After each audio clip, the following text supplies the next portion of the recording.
Oso ondo pasa dut. Bai? Judoko klasea gustatu zaizu? Bai, asko. Zer egin duzu, Eba? Denetik. Korri, jauzi, bultza. Ederto.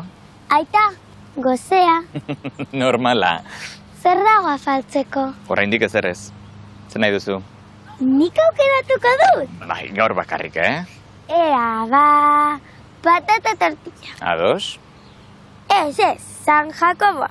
Ondo da. Ez. Lide, ez zoratu. Ez, benetan, azkenengo aukera. Ea ba, zer nahi duzu afaltzeko? Pizza eta izazkia. Ados, ze pizza? Urdai azpikoa eta gazta. Eta izozkia? Txokolatezko izazkia. Ondo da, baina gaur egun berezia delako, Aita, Esan. egunero da egun berezia. Jupi!